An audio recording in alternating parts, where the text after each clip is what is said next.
본문의 내용은 우리 예수님께서 친히 말씀하신 성령론이다 이렇게 얘기를 합니다. 우리 신학을 하면, 조직 신학을 하면 죄론, 인간론, 말세론, 성령론, 귀신론 여러 가지가 있잖아요. 그것을 다 공부를 하고 그것을 다 엮어서 성도들에게 이제 말씀을 전하는 거죠. 그래서 말씀을 들어보면 이 사람이 성경에 온전히 배경을 해서 말씀을 전하는지, 신학을 제대로 했는지 금방 알 수가 있습니다. 억지로 꿰매는 기술이 아니에요. 지금 이 말씀은 성령에 기초해서 그렇게 말씀을 전해야 되는데, 칼빈의 기독교 강요는 신약, 구약 거의 5,000번 이상을 인용을 해서 쓴 책이다. 굉장히 유명한 책 아닙니까? 그러는 차원에서 오늘 이제 성령론을 이제 배우실 터인데, 공간복음에서는 마태, 마가, 누가지요. 공간복음에서는 성령에 대한 예수님의 교훈이 많지 않습니다. 그런데 비해서 요한복음에서는 빈번하게 나오는데요, 그 중에서도 오늘 본문에 가장 집중적으로 언급이 되고 있습니다. 이 본문을 그래서 어느 학자는 성령론의 뿌리다 이렇게 할 수가 있습니다. 그래서 본문 말씀은 사람의 지혜로는 전혀 이해할 수 없는 내용을 담고 있어요. 예수님이 십자가를 지시기 위해서 이제 떠나십니다. 슬픔에 젖은 제자들을 위로하기 위해서 여러 번 반복하신 몇 가지 말씀이 있습니다. 첫째는 기도를 강조했어요. 기도. 여러분, 기도가 회복되시기를 바랍니다. 새벽기도, 불기둥, 개인 기도의 큐티, 다 경건생활이 회복되기를 바라요. 둘째, 오늘 본문에 나오는 성령에 관한 말씀을 한 것이 아니라, 말씀을 한 목적은 너희들이 성령 충만을 받아야 된다라는 것이고요. 셋째는 땅끝까지 복음을 전하는, 만민에게 복음을 전하는 선교에 대해서 말씀하셨어요. 아무튼 요한복음 14장에서 16장까지는 성령에 관한 말씀이 4번이나 반복하여 나와요. 그만큼 중요한 거지요. 예수님이 진실로 할 때는 중요하다는 거예요. 놓치면 안 돼요. 성령님의 언급은 이제 본문 15절부터 시작이 되는데, 너희가 나를 사랑하면 내 계명을 지키리라. 할렐루야. 계명을 지키는 사람은 역으로 말씀을 드리면 주님을 사랑한다라는 거죠. 다시 말씀을 드리면, 너희가 나를 사랑하고 내 계명을 지키면 내가 아버지께 구하겠다. 또 다른 보혜사를 너희에게 주사 영원토록 너희와 함께 있게 해주시겠다. 조건이 있어요. 너희가 나를 사랑해야 된다. 두 번째, 예수님의 계명, 말씀을 지켜야 된다. 그런 말씀을 하고 있어요. 이 성령은 충만을 받는 것은, 성령이 임하는 것은 여러 가지가 있지만, 오늘 요한복음에서는 2가지예요. 주님을 사랑하고 계명을 지키고 말씀을 지키는 자에게 주시겠다. 전체적인 맥락에서 성령은 말씀을 들을 때 임재합니다. 그리고 찬송할 때 성령이 임재합니다. 회개할 때 임재합니다. 안수할 때 임재합니다. 사모할 때 임재합니다. 할렐루야. 다양하지만 오늘 요한복음에서는 바로 주님을 사랑하고 하나님의 말씀, 계명을 지키는 자에게 다른 보혜사를 허락해 주시겠다라는 거죠. 우리가 믿는 이 보혜사 성령, 예수님, 하나님, 삼위일체 하나님이시죠. 우리 믿는 자들에게 보혜사 성령이 오셨다는 것은 우리 인간이 가지고 있는 가장 심각하고 가장 큰 어려운 문제를 하나님께서 풀어주신 것을 의미하는 거예요. 성령님이 임재하시면, 하나님이 함께 하시면, 말씀으로 나아가면 이 세상에 풀지 못할 문제는 단 한 가지도 없다라는 거죠. 하나님 안에 사람이 있고, 하나님 안에 우주가 있고, 하나님 앞에 모든 만물이 있고, 하나님 앞에 문제가 다 있습니다. 사람을 만드신 분이, 우주를 만드신 분이 우리 인생의 문제를 해결하지 못하겠습니까? 그걸 해결하지 못하고 하는 이 방해 세력, 사단의 세력이 있기 때문에, 우리는 부패한 본능을 갖고 있기 때문에, 죄된 심령을 갖고 있기 때문에 복잡하는 거죠. 그래서 여러분, 성령 충만하고 말씀의 은혜가 있는 사람은 복잡한 문제를 쉽게 해결하며 갑니다. 복잡한 것을 단순화시키는 능력이 있습니다. 그러나 성령이 충만하지 않고 마귀의 역사에 주동이 되는 사람은 조금만 문제를 큰 문제로 만들어요. 아주 작은 일을 그냥 엄청난 풍선이 불어난 것처럼 그렇게 큰 문제를 만드는 거예요. 지혜가 있으시기를 주의 이름으로 축원을 드립니다. 하나님의 지혜, 성령의 지혜가 있어야 된다라는 거죠. 가정일이든 교회일이든 사업이든 학교든 자녀의 일이든 작은 일을 크게 만들지 마시고 여러분, 큰 일도 작게 만들고 아예 하나님의 은혜 가운데 해결되어지는 은혜가 있으시기를 주의 이름으로 축원을 드립니다. 그래서 사랑하는 여러분, 보혜사 성령이 우리 가운데 오셨다는 일은 너무너무 정말 기쁜 일입니다. 엄청나게 큰 일이에요. 왜냐하면 성령을 받는 사람들은 하나님 앞에서 모든 죄를 씻음받습니다. 그리고 주님의 은혜 가운데 새로운 삶을 살기 때문에 보혜사 성령이 우리 가운데 온 것은 놀라운 축복이다라는 거죠.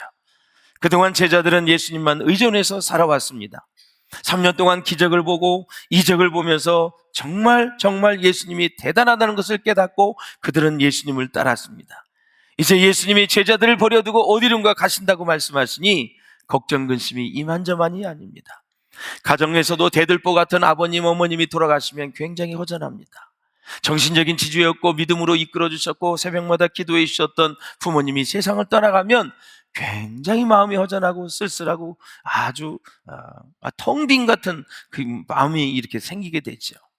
다행히나 또 남편과 아내가 먼저 소천을 하게 되고 하늘나라 가게 되면 그와 역시 마찬가지입니다. 우리 주변에 신앙생활 잘했던 사람과 교제를 잘했는데 어느 순간 이 세상을 떠나가게 되면 그 허전함, 그 외로움은 이루 말할 수가 없는 거예요. 제자들은 3년 동안 정말 놀라운 예수님을 경험했어요. 하나님의 아들로서 모든 기적과 이적을 보면서 진정 이분이 하나님의 아들이라고 고백을 하면서 어디를 가나 누가 다가와도 그분은 마음이 든든했습니다.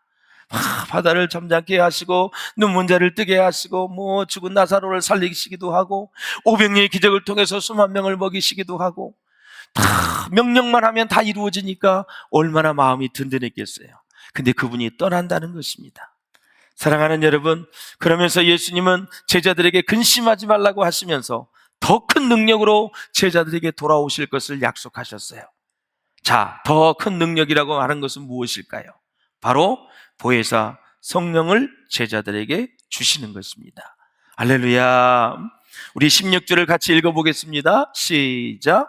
내가 아버지께 구하겠으니 그가 또 다른 보혜사를 너희에게 주사 영원토록 너희와 함께 있게 하리니. 아멘. 보혜사를 너희에게 주는데 영원토록. 너희들은 나와 3년 동안 있었지만 보혜사 성령이 너희에게 오시면 영원토록 같이 있게 해주시겠다. 그래서 하나님은 신학적으로 보면 보혜사를 주시는 분, 성령을 보내시는 분, 예수님은 보혜사 성령을 보내주시라고 구하고 요청하시는 분. 물론 예수님도 성령을 보내주셨죠. 성령이 제자들과 영원토록 함께 하실 분이 바로 정말 보혜사다. 제가 언젠가도 말씀을 드렸지만 이 보혜사 헬라어로 파라클레토스를 분석을 해봤어요. 헬퍼라는 단어인데 도움을 주기 위해 곁으로 부름을 받은 자다, 돕는 자다, 우리를 도와주시는 분이다. 이걸 더 우리 파라클레토스를 아주 더 세분하게 분석을 해보면 이렇게 분석을 할 수가 있어요. 자, 우리를 도와주시는 분인데 그 단어가 우리와 이제 함께 있는데 보혜사 성령은 우리와 함께, 헬라어로 메타입니다. 그 다음에 헬라어로 파라는 옆에라는 뜻이에요. 에는 헬라어로 아내라는 뜻이에요.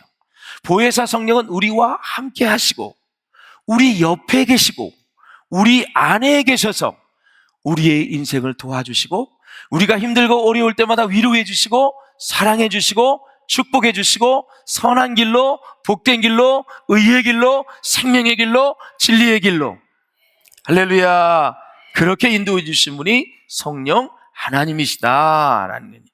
그럼 누구를 의지해야 되겠어요?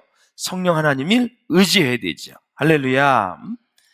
자, 사랑하는 여러분, 이렇게 영원토록 우리와 거하시면서 영적인 교제를 나누시며 인격적이고 개별적인 교제를 나누시는 분이 성령 하나님, 파라클레토스, 보혜사 성령이다. 그렇다면 왜 주님은 성령을 또 다른 보혜사라고 말씀하셨을까? 또 다른 이라는 말은 성령 외에 다른 보혜사가 또 있다는 이야기입니다. 그렇다면 성령 외에 다른 보혜사는 누구입니까? 바로 예수님 자신이 바로 그분이십니다. 예수님은 하나님 우편에 계시면서 범죄하는 우리를 돕는 분이십니다. 선한 길로 인도하시는 분이에요. 로마서 8장 34절을 보겠습니다. 시작. 누가 정죄하리요? 죽으실 뿐 아니라 다시 살아나신 일은 그리스도 예수시니 그는 하나님 우편에 계신 자요 우리를 위하여 간구하시는 자신이라. 아멘. 예수님은 하나님 우편에 계시는 보혜사이다, 돕는 자이다, 중보기도 하고 계세요.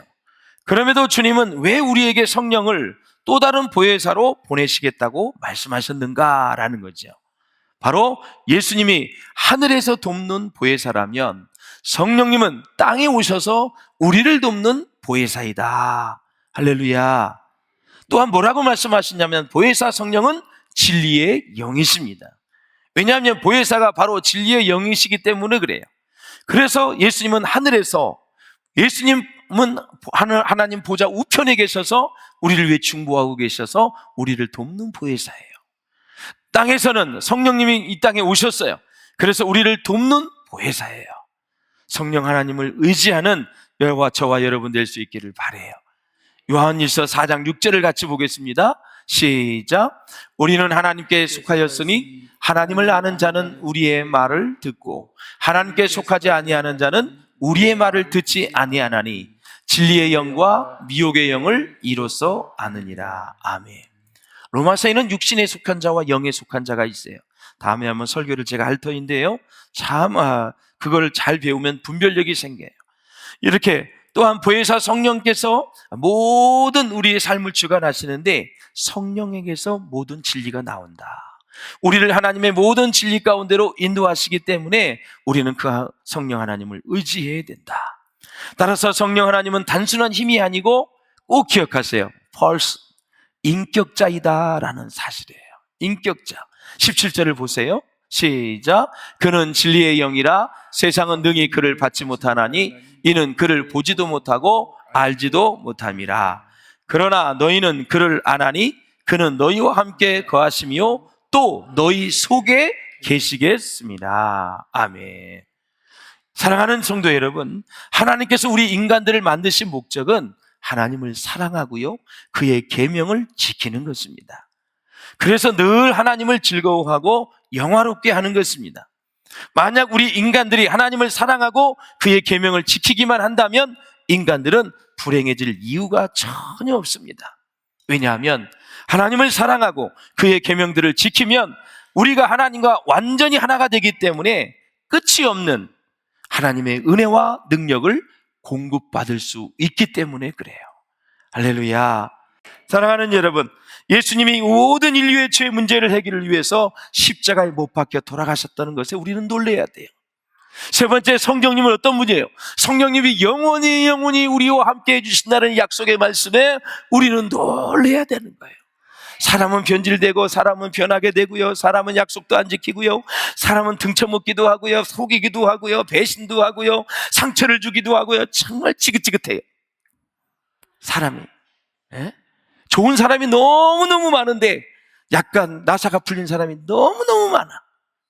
살다 보니까 별의별 사람이 많아. 그러는 와중에 우리가 승리하고 상처를 치유받고 복된 인생을 살아가는 것은 바로 성령님이 우리와 함께 하시면 되는 거예요. 성령을 받을 수 있는 조건이 오늘 두 가지가 있다고 제시되고 있습니다. 예수님을 사랑하는 것입니다. 예수님을 사랑하지 않고는 성령을 받지 못한다는 요한복음의 저자 요한이 말하고 있어요. 그 이유가 무엇일까? 사랑이 예수님과 접근하는 길이기 때문에 그렇습니다. 아무리 이해할 수 있고 믿을 수 있어도 사랑하지 않으면 가까이 할 수가 없습니다. 모든 관계의 출발점은 사랑입니다. 예수님께서 부활하신 다음에 티베라 바닷가에서 다시 고기를 잡이를 하는 베드로에게 물었습니다. 야, 내가 너에게 말한 거 이해하느냐? 내가 너에게 말한 거 믿어? 그렇게 물었습니까? 야, 모든 사람들보다 너 나를 더 사랑하느냐? 사랑하느냐로 물었습니다, 여러분. 사랑하는 여러분, 성령은 예수를 사랑하는 자에게 오는 영입니다, 여러분. 주님을 사랑한다고 고백하시기를 주의 이름으로 축원합니다. 두 번째, 성령을 받을 수 있는 조건은 계명, 말씀을 지키는 것입니다. 여기에서 계명이란 그 사랑의 실천을 말하는 것인데 예수님은 이미 새 계명에 대한 말씀을 하신 바가 있습니다. 새 계명을 너희에게 주노니 서로 사랑하라. 내가 너희를 사랑한 것 같이 너희도 서로 사랑하라. 너희가 서로 사랑하면 이로써 모든 사람이 너희가 내 제자인 줄 알리라. 사랑하며 사세요. 막 다투지 마시고 사랑하며 사세요. 제발 사랑하며 사세요. 교회에서도 작은 일 가지고 막 아기다툼하지 마시고 사랑하며 사세요. 멀찌감치 들어서 보면 정말 아무것도 아니야, 인생의 문제. 성령 안에서 보면, 하나님 안에서 보면 이건 다 해결될 문제이고 아무 문제 아니에요. 내 눈으로 보니까 그렇지요. 예? 할렐루야. 사랑을 생활하는 것이 곧 예수의 계명을 지키는 것이기 때문에 그 사람을 위해서 성령을 주시겠다라는 것입니다. 더 쉽게 말씀을 드릴까요? 어떤 문제와 부딪혔어요? 말씀을 선택할까? 문제를 선택할까? 계속 고민하는데 그래도 손해봐도 억울해도 말씀을 붙잡아야지, 말씀을 선택해야지, 이럴 때 성령을 부어주신다는 거예요. 그런데 말씀을 선택해야 되는데 악한 영이 좋아하는, 마귀가 좋아하는 쪽으로 선택을 하면 절대 안 된다라는 사실이에요. 그때는 하나님의 영 성령이 역사하지 않고 충만하지 않고 성령이 떠나가고 내 안에 계신, 내주하고 계신 성령을 근심시킨다라는 사실이에요. 근심할 때는 역사가 안 일어나요, 여러분. 근심할 때는 축복의 역사가 아니라고, 다 딜레이예요. 다 웨이트예요. 다 여러분 기다려야 돼요. 자, 사랑하는 여러분, 18절에도 보면 내가 너희를 고아와 같이 버려두지 아니하고 너희에게 오리라 그랬습니다. 만약 예수님이 제자들을 떠나시면 제자들은 모두 부모가 없는 고아가 되어버리고 맙니다. 예수님은 3년 동안 자신만 믿도록 제자들을 가르쳤습니다.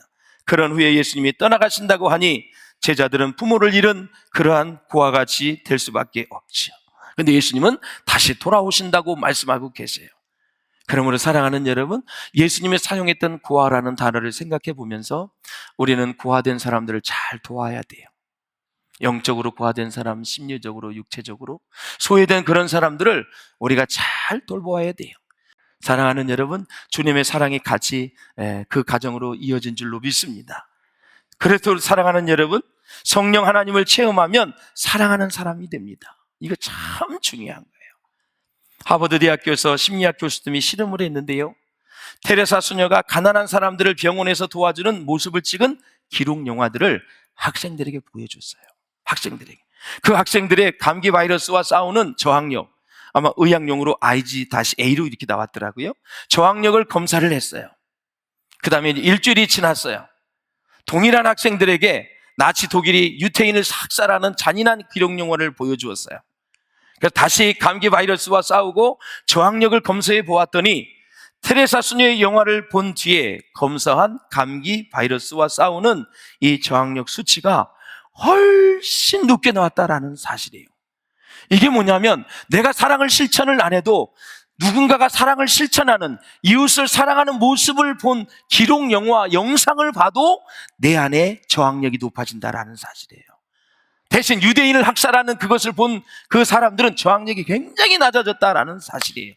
그러니 우리가 직접 사랑을 하고 이웃을 도와주고 물질로 도와주고 마음으로 위로하고 사랑해주면 우리 자신이 복을 받는 거야. 우리 자신이 건강이 좋아지고 면역력과 저항이 높아지는 거예요.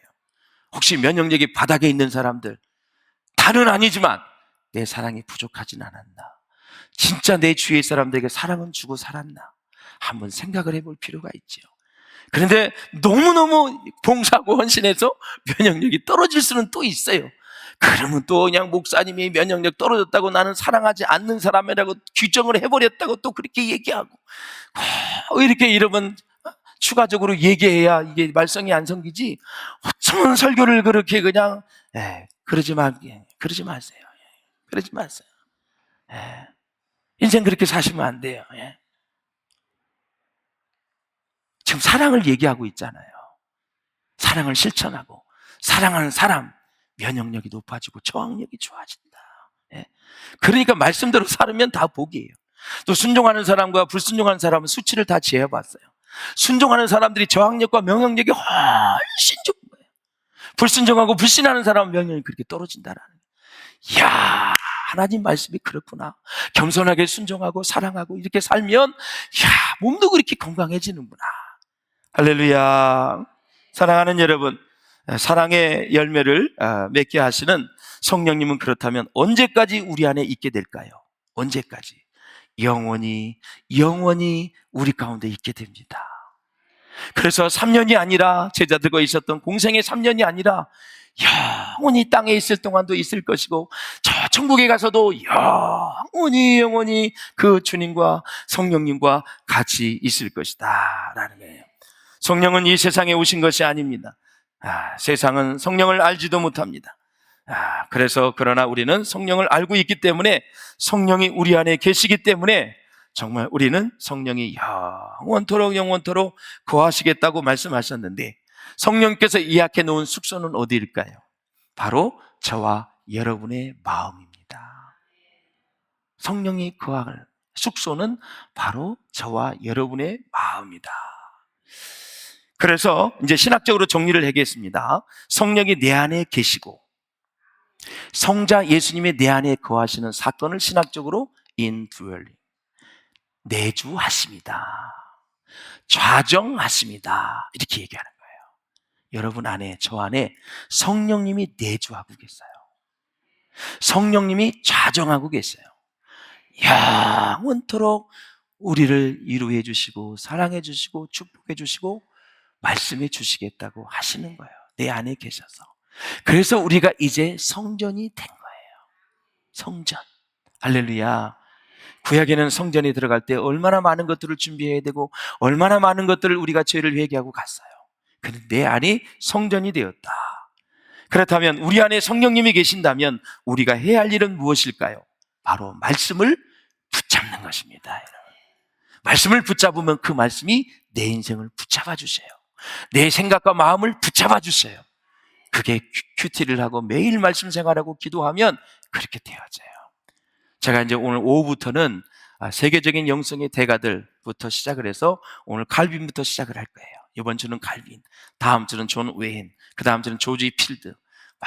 이제 정말 그 사람들의 인생을 보면서 제가 너무나 많은 은혜를 받았고, 굽이굽이 그 인생을 보니까 그냥 또 다시 은혜가 되어져서 내가 지금 제 방에서 주의 지성소를 경험하고 있는 놀라운 순간순들이 너무 많아서 우리 성도들하고 나눠야 되겠다.